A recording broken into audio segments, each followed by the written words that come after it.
आप क्या करते हैं जब आपके साथ कुछ गलत होता है? बताइए। ज़्यादा से ज़्यादा आप इग्नोर कर लेंगे। आपकी इग्नोरेंस कहीं न कहीं आपकी कमज़ोरी बन जाएगी। सामने वाले को लगेगा पता नहीं ये कुछ कर ही नहीं सकता सिवाय इग्नोरेंस के। वो उतना ही गलत आपके साथ और करेगा। सामने वाला सिर्फ़ वही करता है जो आपको अंदर से तोड़ देता है। कभी न कभी तो आप पूछेंगे कि मैं कब तक खामोश रहूँ? कभी तो आपके अंदर से ये सवाल उठेगा कि मैं कब तक खामोश रहूं? अगर खामोशी काम ही नहीं कर रही तो मैं क्या करूं? यहीं पर ज़्यादातर लोग टूट जाते हैं और कहीं ना कहीं गलत कदम उठा ही लेते हैं। लेकिन सच तो ये है कि खामोशी का मतलब कुछ ना करना नहीं होता। खामोशी का मतलब होता है सही समय पर सही कदम को उठा लेना। अगर आप सिर्फ चुप हैं लेकिन आपके एक्शंस कमज़ोर हो चुके हैं तो कहीं न कहीं सामने वाला आपकी खामोशी को बहुत हल्के में ले लेगा। इस वीडियो में ये 6 कदम हैं जो आपके लाइफ टाइम काम आएँगे, जो चुप रहने से बेहतर हैं। ये कदम किसी को नीचा दिखाने के लिए नहीं, खुद को मजबूत बनाने के लिए हैं। और अंत तक देखना क्योंकि जो आखिरी कदम है 6th जो पूरा खेल बदल देगा, जो आपकी लाइफ को पूरी तरह ट्रांसफ़ॉर्म कर देगा। पार्ट 1 जब खामोशी भी हल्की पड़ने लगे, जब आप चुप रहते हो और फिर भी सामने वाला नहीं बदलता, तो सबसे पहले दिमाग में यही आता है कि शायद मेरी खामोशी ही गलत है। सच तो ये नहीं होता। सच ये होता है कि हर खामोशी असर नहीं करती और हर शोर बेकार नहीं होता। खामोशी तभी असर कर जाएगी जब उसके पीछे वेट हो। अगर आप चुप हो लेकिन अंदर से डर रहे हो, अगर आप चुप हो लेकिन कहीं न कहीं हर पल को सोच रहे हो कि क्या करूँ? आपकी खामोशी महसूस नहीं करता वो पर्सन जिसे आप रिप्लाई करना चाहते हैं। वह आपकी चुप्पी को या कहीं न कहीं आपकी कमज़ोरी समझ लेता है। लोग सोचते हैं कि बस बोलना बंद कर दिया और सामने वाला कहीं न कहीं खुद समझ जाएगा, लेकिन ऐसा नहीं होता क्योंकि लोग शब्दों से नहीं, आपके रिज़ल्ट से समझते हैं। अगर आपकी खामोशी से कोई फ़र्क ही नहीं पड़ता किसी को, तो इसका मतलब यही है ना, बोलना ही चाहिए। इसका मतलब है कि आपकी खामोशी के साथ आपके कदम गलत दिशा में जा रहे हैं। जब आप चुप रहते हो लेकिन आपकी ज़िंदगी वहीं की वहीं अड़ी रहती है। जब आप चुप रहते हो लेकिन आप हमेशा लोगों के लिए अवेलेबल रहते हो। जब आप चुप रहते हो और आप खुद को नहीं बदलते, तो सामने वाला क्यों अपने आप को बदले? वो यही सोचता है कि ये तो बस बोल ही नहीं रहा और मैं तो बस सही हूँ, बाकी सब पहले जैसा है। और यही वजह है कि खामोशी कहीं न कहीं बेअसर हो जाती है। इसलिए सबसे पहला सच है, खामोशी अपने आप में ताकत नहीं होती। खामोशी को ताकत बनाना पड़ता है और ताकत बनती है आपके खुद के फ़ैसलों से, आपकी पूरे दिन की रूटीन से, आपके स्टैंडर्ड से। अगर आप सच में चाहते हो कि सामने वाला कुछ महसूस करे, तो आपको चुप रहते हुए एक चीज़ साफ़ करनी होगी। आपको हर किसी के लिए अवेलेबल नहीं रहना। आप खुद को अब कैसे देखना चाहते हैं ये क्लियर करें। आप उस रिश्ते से अपने आप को बाँध कर देखना चाहते हैं, उस रिश्ते को बंधा हुआ देखना चाहते हैं या फिर अपने आप को एक नया इंसान, ट्रांसफ़ॉर्म्ड इंसान देखना चाहते हैं। खामोशी कहीं आपको थ्रेट तो नहीं कर रही। थ्रेट तब बनती है जब सामने वाला देखे कि आप अब उसकी ज़रूरत पे नहीं, अपने फ़ैसलों से चल रहे हो। इस स्टेज पर अक्सर लोग गलती कर जाते हैं। वो चुप तो होते हैं, लेकिन सोशल मीडिया पर इनडायरेक्ट बातें डाल देते हैं। कई लोग देखे होंगे आपने, थोड़ी-सी बात हुई और वैसा ही स्टेटस उन या किसी और सोशल मीडिया चैनल पर मिल जाता है। यही चीज़ खामोशी की वैल्यू को कम कर देती है। अगर आप सच में चुप हो तो चुप दिखना भी चाहिए। मतलब ना सफाई, ना तांज, ना प्रूफ करने की कोशिश, बस एक बदलाव। जब सामने वाला देखता है कि आप बिना शोर के अपनी ज़िंदगी को सँभाल रहे हो, तब उसके अंदर पहले हलचल शुरू हो जाती है। क्योंकि उसे डर लगने लगता है कि अब कहीं न कहीं आप उसके कंट्रोल से बाहर ना चले जाओ। और याद रखो, लोग तब नहीं डरते जब आप लड़ते हो, लोग तब डरते हैं जब आप बिना लड़े आगे बढ़ने लग जाते हो। इसलिए अगर खामोशी असर नहीं कर रही, तो इसका मतलब ये नहीं कि आप कमज़ोर हो। इसका मतलब ये है कि अब खामोशी के साथ आपको अपने कदम बदलने होंगे और अगले हिस्से में हम वही पहला कदम देखेंगे जो ज़्यादातर लोग नहीं उठाते। ज़्यादातर लोग नहीं दिखाते पर वो सबसे पहले असर दिखाता है। पार्ट 2, जब आपकी खामोशी का मतलब ही बदलना शुरू हो जाता है।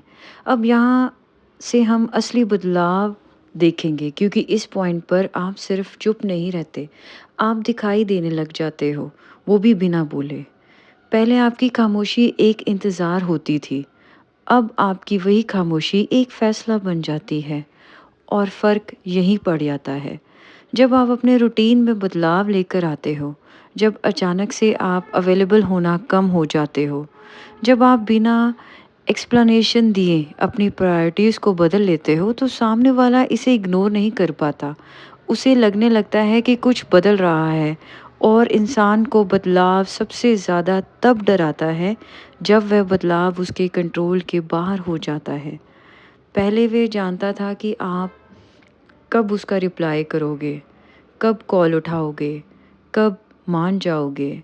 अब उसे ये नहीं पता और यही अनसर्टेनिटी उसके दिमाग में सवाल पैदा करने लग जाती है। यही ज़्यादातर लोग एक बहुत बड़ी गलती कर बैठते हैं। वो सोचते हैं कि अब सामने वाला क्यूरियस हो रहा है, अब उसे एक्सप्लेन कर देना चाहिए कि ऐसा वो क्यों कर रहा है।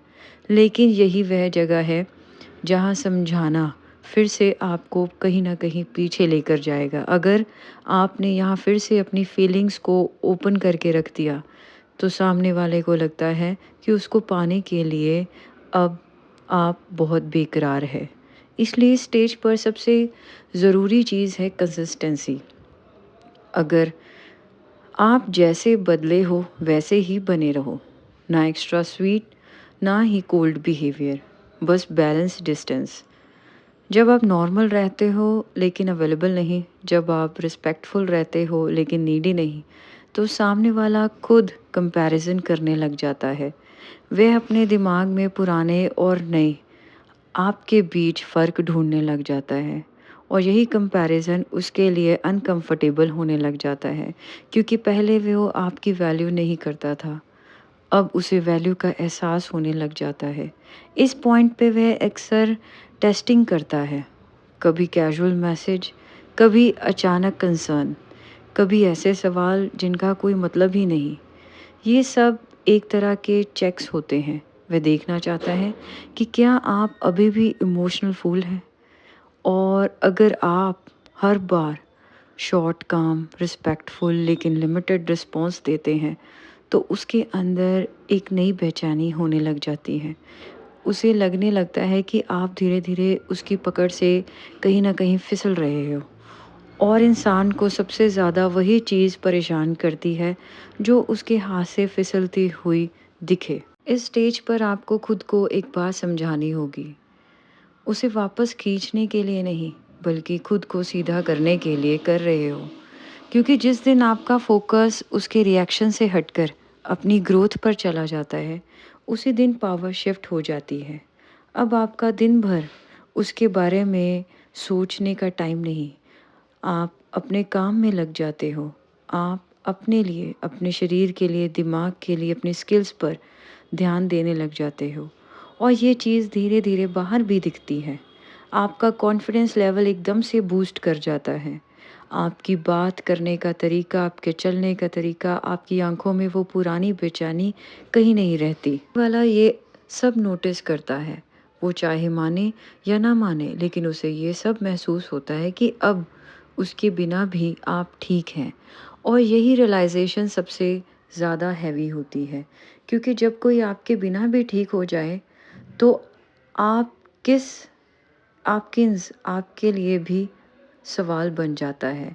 इस पॉइंट पर कुछ लोग रिग्रेट महसूस करते हैं, कुछ लोग ईगो में भी चले जाते हैं और कुछ लोग खुद को डिस्ट्रैक्ट करने की कोशिश करते हैं। लेकिन फ़र्क नहीं पड़ता क्योंकि आप अब उस फ़ेज़ में नहीं हैं, जहाँ आपका बिहेवियर समझना ज़रूरी हो। आप अब ऐसे फ़ेज़ में आ चुके होते हैं जहाँ आपको खुद को सँभालना आता है और यही वह जगह है जहाँ आपकी खामोशी सिर्फ़ एब्सेंस नहीं रहती। पार्ट 3, जब सामने वाला अंदर से टूटने लगता है। अब यहाँ कहानी एक ऐसे मोड़ पर पहुँच जाती है जहाँ आप कुछ भी नहीं कर सकते, फिर भी आप बहुत कुछ करता हुआ देख रहे हैं। आप शांत हो, अपने काम में लगे हो, अपनी ज़िंदगी को धीरे-धीरे नई दिशा भी दे रहे हो और सामने वाला इसी शांति में टूटने लग जाता है, क्योंकि अब उसके पास आपके खिलाफ कोई शिकायत ही नहीं बची। आप लड़ नहीं रहे, आप एक्सक्यूज़ नहीं दे रहे, आप किसी भी ड्रामा में इन्वॉल्व नहीं हैं, फिर भी उसे कहीं न कहीं बेचैनी होने लग जाती है। इस बेचैनी की वजह आप नहीं होते, उसकी अपनी खुद की सोच है। अब वह बार-बार पुराने पलों को रिप्ले करता है। वह सोचता है कि तब उसने आपकी बात किस बात को हल्के में ले लिया? क्यों उसने सोचा कि आप हमेशा वैसे ही रहोगे? यहीं पर इंसान अपनी सबसे बड़ी गलती कर लेता है। वह आपको टेकन फॉर ग्रांटेड मान लेता है और जब कोई इंसान आपको ग्रांटेड मान ले, तो आपकी खामोशी उसे सबसे ज़्यादा चुभती है। अब वो अपने आसपास नए लोगों में आपको ढूँढने लग जाता है, लेकिन उसे वह समझ ही नहीं आता, ना ही उसे वह पेशेंस, ना ही सिंसेरिटी और ना ही लॉयल्टी कहीं से भी मिलती है। वह कंपैरिज़न शुरू कर देता है। वह बाहर से चाहे कितना भी नॉर्मल दिखे, लेकिन अंदर से लगातार हार रहा होता है। मतलब इस स्टेज पर अक्सर लोग गलती ये कर बैठते हैं, उन्हें लगता है कि वह समझ रहा होता है कि अब तो उसे एहसास हो रहा है और फिर वो एक छोटा-सा मैसेज भेज देते हैं, एक टेक्स्ट मैसेज। बस यही एक सबसे बड़ा गलती हो जाती है। मैसेज पूरा बैलेंस बिगाड़ देता है क्योंकि सामने वाला ये नहीं सीखता कि उसने गलती की थी। वह ये सीखता है कि आप अब भी उसके लिए रुके हुए थे। इसलिए यहाँ सबसे ज़रूरी चीज़ है सेल्फ़ कंट्रोल। आपको खुद को याद दिलाना होगा कि ये स्टेज टेम्परेरी फीलिंग वाली है। अगर वह सच में बदलना चाहता है, तो उसे आपके शब्दों की ज़रूरत नहीं होगी। उसके अपने स्टैंडर्ड्स उसे आपके स्टैंडर्ड्स दिखेंगे। अब सामने वाला छोटी-छोटी चीज़ों पर आपको नोटिस करने लगता है। आपका साइलेंस, आपका कॉन्फिडेंस, आपके एब्सेंस और एब्सेंस तभी काम करती है जब प्रेज़ेंस मीनिंगफुल हो। आपने जो दिया था वह सस्ता नहीं था, इसलिए उसकी कमी अब महसूस हो रही है। इस स्टेज पर वह आपको अपने ईगो से लड़ता है। एक तरफ उसे आपकी याद आती है और दूसरी तरफ ये मानना पड़ता है कि गलती उसी की थी और ईगो सबसे आखिरी चीज़ है जो टूटती है। लेकिन ईगो टूटती है तो इंसान खुद से भाग नहीं पाता। आप यहाँ एक बहुत बड़ी जीत हासिल करते हो, बिना जीते हुए। जी हाँ, बिना जीते हुए क्योंकि अब आप रिज़ल्ट के पीछे नहीं भाग रहे। आप एक ट्रांसफ़ॉर्म्ड इंसान हो, आप प्रोसेस में रहते हो। आपको फ़र्क ही नहीं पड़ता कि वह कब मानेगा या नहीं। आप बस ये जानते हो कि आप खुद के खिलाफ़ नहीं हो और यही माइंडसेट आपको इमोशनल रूम से अनब्रेकेबल बनाता है। अब अगर वह कभी आपसे बात करने की कोशिश करता है, तो आप पैनिक नहीं करते, आप एक्साइटेड भी नहीं होते, आप बस काम रहते हो और काम इंसान के सामने कन्फ्यूज़्ड इंसान हमेशा कमज़ोर ही पड़ता है। वह देखता है कि आप अब उससे कुछ माँग नहीं रहे। जो इंसान कुछ माँगता नहीं, उसे लोग डरते हैं क्योंकि उसे कंट्रोल करना नामुमकिन होता है। अब आप समझ जाते हो कि खामोशी का असली मतलब बोलना बंद करना नहीं, खामोशी का मतलब है खुद को बचाना। और जब आप खुद को बचाने लगते हो, तो सामने वाला खुद से सवाल पूछने लगता है। यहीं से उसकी असली परीक्षा शुरू होती है। या तो वह वाक़ई बदलेगा या फिर हमेशा के लिए आपकी ज़िंदगी से खुद बाहर हो जाएगा। और दोनों ही हालत में जानते हैं जीत किसकी होती है? आपकी, क्योंकि आपने अपनी सेल्फ रिस्पेक्ट किसी की समझ पर नहीं छोड़ी। और अगले हिस्से में हम बात करेंगे उस मोमेंट की जहाँ पावर पूरी तरह आपके पास आ जाती है, बिना किसी लड़ाई के, बिना किसी फाइट के। पार्ट 4, जब अब पूरी पावर शिफ्ट हो जाए। अब यहाँ एक बहुत खामोश लेकिन निर्णायक बदलाव होता है। आप शायद इसे सेलिब्रेट नहीं करते, लेकिन अंदर ही अंदर आप सब समझ जाते हो कि अब चीज़ें आपके हाथ में हैं।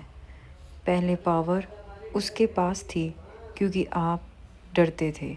डरते थे कि वो चला ना जाए, डरते थे कि रिश्ता टूट ना जाए, डरते थे कि आप अकेले ना रह जाओ।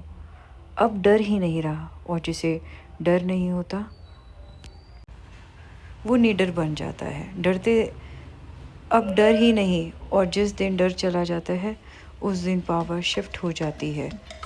अब सामने वाला आपके रिप्लाई से ज़्यादा आपकी नॉन अवेलेबिलिटी पर ध्यान देता है। उसे फ़र्क इस बात का नहीं पड़ता कि आपने क्या कहा, उसे फ़र्क इस बात से पड़ता है कि आपने कब नहीं कहा। आप नोटिस करोगे ये सब बातें। अब वो आपकी टाइमिंग ऑब्ज़र्व करने लग जाता है। आप कब ऑनलाइन होते हो, कब ऑफलाइन होते हो, कब हंसते हो, कब साइलेंट होते हो। सिक्योरिटी ये सब क्यूरियोसिटी नहीं है, ये इनसिक्योरिटी है। क्योंकि अब वो ये महसूस कर रहा होता है कि आप उससे आगे निकल रहे हो, और इंसान किसी को भी आगे बढ़ता हुआ नहीं देख सकता। इस स्टेज पर वह दो तरह से रिएक्ट करेगा।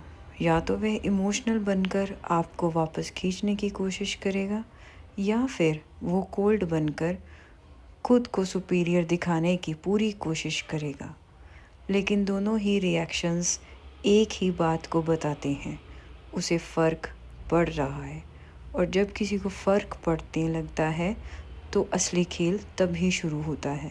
यहाँ बहुत ज़रूरी है कि आप खुद को रिमाइंड करते रहो, आपका गोल उसे बदलना नहीं है, आपका गोल खुद को कमज़ोर दोबारा नहीं बनाना है।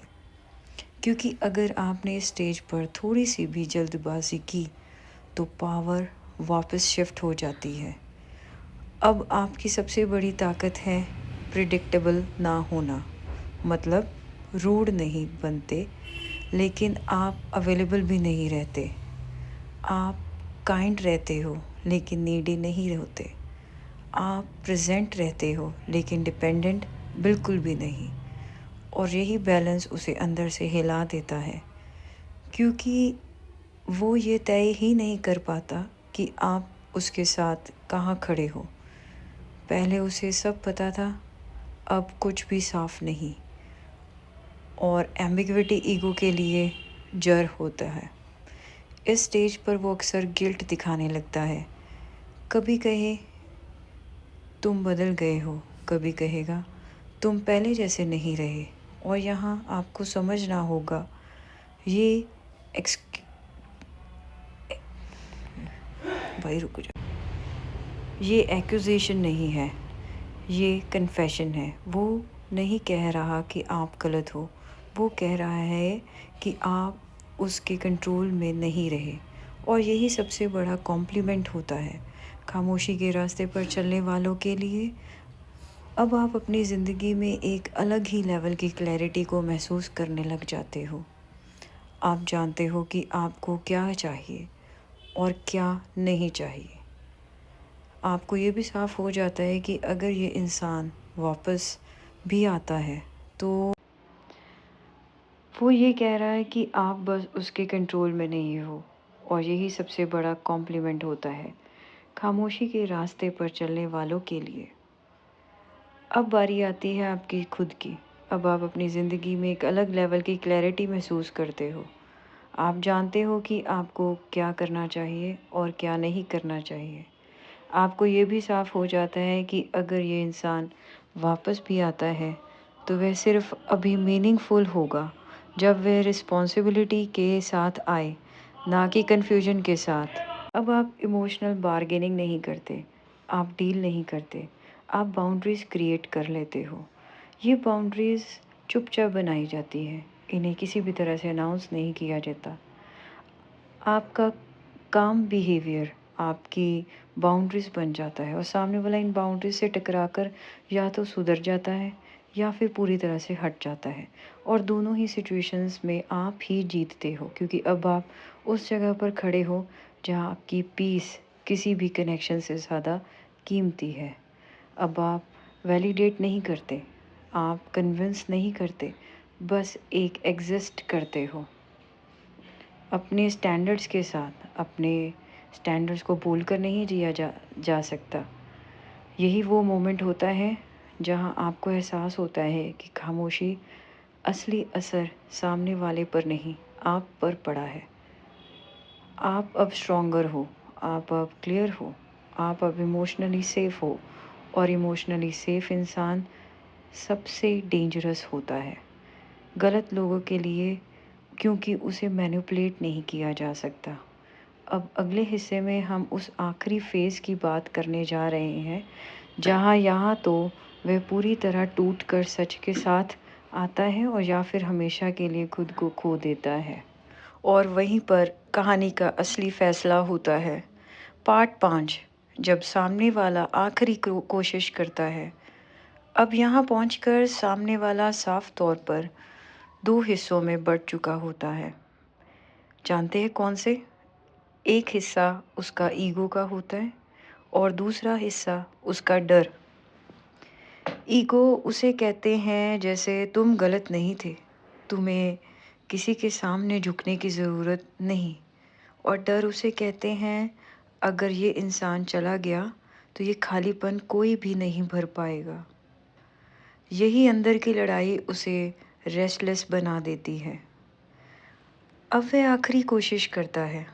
ये कोशिश हर किसी के लिए अलग सी होती है, लेकिन इसका मेन मकसद एक ही होता है, आपकी खामोशी को तोड़ना। कभी वो अचानक बहुत नॉर्मल बनने की कोशिश करेगा, ऐसे बात करेगा जैसे कभी कुछ हुआ ही नहीं।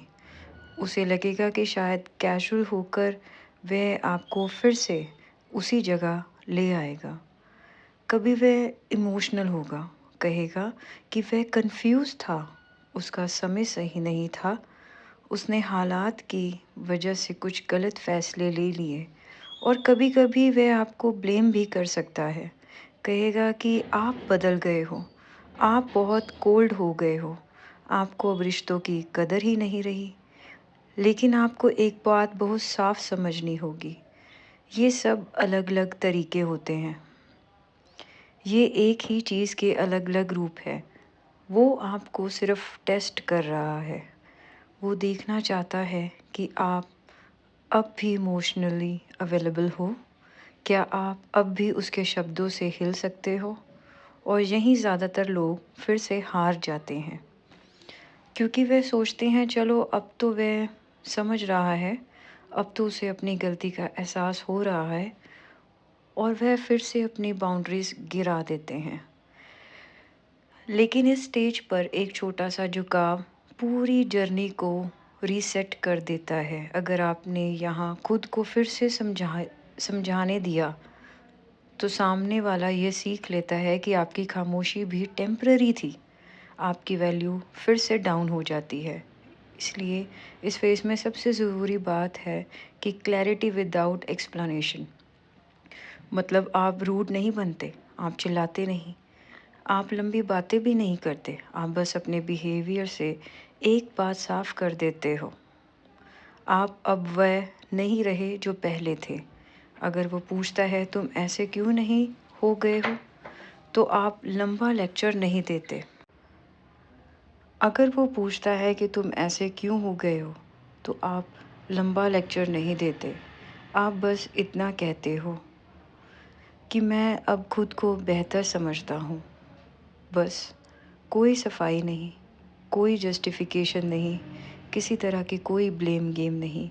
और यही जवाब उसे सबसे ज़्यादा डिस्टर्ब करता है, क्योंकि वह लड़ने के लिए तैयार था, बहस के लिए भी तैयार था, इमोशनल ड्रामा के लिए भी तैयार था, लेकिन इस शांति के लिए नहीं। अब उसे ये समझ आने लगता है कि आप उसे पनिश नहीं कर रहे, आप खुद को प्रोटेक्ट कर रहे हो, और सेल्फ प्रोटेक्शन ईगो को सबसे ज़्यादा चोट पहुंचाती है। और बस इसी स्टेज पर अगर वह सोच में सच में बदलने वाला है तो वह एक्शंस में दिखेगा, वो कंसिस्टेंसी दिखाएगा, वो पेशेंस भी शो करेगा, वो आपको रिस्पेक्टफुल वे के साथ देखेगा। वर्ड्स कम हो जाएंगे, बिहेवियर साफ हो जाएगा, और अगर ये बदलने वाला नहीं है तो वह धीरे धीरे खुद ही पीछे हट जाएगा, क्योंकि अब उसे वह इंसान नहीं मिल रहा जिसे वह कंट्रोल कर सकता था। और आपको इस पॉइंट पर एक अजीब सी शांति, पीसफुलनेस महसूस होगी। आप अब किसी रिज़ल्ट से डरे हुए नहीं होते। आपको फ़र्क ही नहीं पड़ता कि वह रहे या जाए, क्योंकि आपने खुद को उस जगह पर ला खड़ा किया होता है जहां आपकी ज़िंदगी एक इंसान पर डिपेंड नहीं करती। यही असली जीत होती है, ना बदला। यही आपकी असली जीत है। किस तरह की जीत जानते हैं? इसमें ना ही आपने कोई बदला लिया और ना ही किसी को झुकाया, बल्कि खुद के सामने सीधा खड़े होने की जीत। अब आप समझ जाते हैं कि खामोशी का मकसद किसी को सिखाना नहीं था, बल्कि खुद को तराशना था। खामोशी का मकसद आपको बचाना था, और जब आप बच जाते हो तो बाकी सब अपने आप क्लियर हो जाता है। अब आखिरी हिस्सा बाकी है, सबसे इम्पोर्टेंट, जहाँ कहानी का कंक्लूजन आता है, जहाँ आप ये समझते हो कि आगे का रास्ता किस दिशा में जाना चाहिए, और वही हिस्सा तय करेगा कि आपकी खामोशी एक फेज़ थी या फिर कोई नई पहचान। पार्ट 6। पार्ट 6 ये है कि जब खामोशी आपकी पहचान बन जाती है, अब यहाँ आकर आपको एक बात पूरी तरह साफ हो जाती है। खामोशी को बदलने का तरीका नहीं थी। खामोशी किसी को बदलने का तरीका नहीं थी। स्ट्रेटजी थकाती है लेकिन स्वभाव हल्का करता है। अब अगर वो इंसान आपकी ज़िंदगी में वापस भी आता है तो आप डरते नहीं, आप एक्साइटेड नहीं होते, आप बस ऑब्ज़र्व करते हो। आप देखते हो क्या उसके वर्ड्स और एक्शंस एक जैसे हैं या फिर दोनों डिफरेंट। क्या वो कंसिस्टेंसी ला पाया है या फिर नहीं। क्या वह रिस्पेक्ट दे रहा है या सिर्फ भावनाओं की बात कर रहा है। और अगर इन सब में कमी दिखती है तो आप एक्सप्लेनेशन नहीं देते, आप बस पीछे हट जाते हो, शांत तरीके से, बिना ड्रामा, बिना अनाउंसमेंट। और यही वो जगह है जहाँ सामने वाला या तो पूरी तरह बदलता है या हमेशा के लिए खुद को खो देता है। लेकिन अब फ़र्क कहाँ है? फ़र्क ये है कि इस फैसले से आपको फ़र्क नहीं पड़ता, क्योंकि आपने अपनी हैप्पीनेस किसी एक इंसान के हाथ में देना बंद कर दिया है। आप समझ चुके होते हो कि हर रिश्ता आपकी ज़िंदगी का केंद्र नहीं। कुछ रिश्ते बस एक चैप्टर की तरह होते हैं। एक चैप्टर पूरा होने के बाद किताब बंद कभी नहीं होती, आगे बढ़ती है। अब आपकी ज़िंदगी में कम लोग होते हैं लेकिन साफ लोग होते हैं, क्वालिटी वाले लोग होते हैं। कम आवाज़ होती है लेकिन क्लैरिटी की होती है। आप अब ये नहीं पूछते कि मैंने क्या गलत किया, आप ये पूछते हो कि क्या ये मेरे स्टैंडर्ड्स के लायक था। और यही सवाल आपको उन जगहों से बचाता है जहाँ आपकी कोई कद्र नहीं, या फिर आपको बार बार छोटा करना पड़ता है। अब आप समझ जाते हो कि हर बार समझाना प्यार नहीं होता। कभी कभी समझाना अपनी बाउंड्रीज़ तोड़ना होता है, और बाउंड्रीज़ टूटते ही सेल्फ रिस्पेक्ट ख़त्म हो जाती है। आपने वो साइकिल तोड़ दिया है। अब अगर कोई आपकी ज़िंदगी में आता है, कोई भी, तो वह आपकी शांति में इजाफ़ा ही करेगा, या फिर वह आपके लिए नहीं हो सकता। इतना सिंपल। पीस को ज़्यादा प्रायोरिटी मिली है। अब आप इमोशनल मैनिपुलेशन से जल्दी प्रभावित बिल्कुल भी नहीं होते। आप गिल्ट से 100 डिसीजन नहीं लेते। आप डर से किसी को पकड़ कर नहीं रखते। आप क्लियर हो। आप क्लैरिटी सबसे पावरफुल चीज़ होती है। अब आपकी खामोशी सिर्फ़ एक इंसान के लिए नहीं, पूरी दुनिया के लिए एक मैसेज बन जाती है कि आप खुद के साथ खड़े हो और जो इंसान खुद के साथ खड़ा होता है, उसे कोई गिरा नहीं सकता। क्योंकि अब आपको किसी को कुछ साबित करने की ज़रूरत नहीं। आपको लाउड होने की भी ज़रूरत नहीं होती। आपको आर्ग्यू करने की तो बिल्कुल भी ज़रूरत नहीं। किसी तरह की कोई जस्टिफ़िकेशन नहीं चाहिए। आप बस वही हो जो आप हो और यही ऑथेंटिसिटी आपको सही लोगों तक लेकर जाएगी। खामोशी का ये सफ़र यहीं ख़त्म होता है।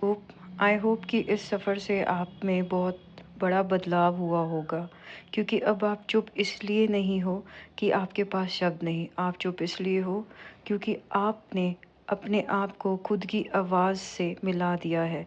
यही खामोशी आपकी नई पहचान बन जाएगी। आई होप कि आपको ऑडियो बुक्स स्कोर पसंद आया हो। प्लीज़ चैनल को सब्सक्राइब, लाइक और कमेंट ज़रूर करें। हमेशा याद रखो, जो इंसान बार-बार खुद को समझाने पर मजबूर करता है, वह आपको समझने के लिए तैयार कभी नहीं हो सकता। और जिस दिन आप शांत होकर अपनी ज़िंदगी में आगे बढ़ जाते हो, उसी दिन आपकी खामोशी सबसे तेज़ आवाज़ बन जाती है। Please like, comment and share my channel for new updates. Thank you and have a nice day.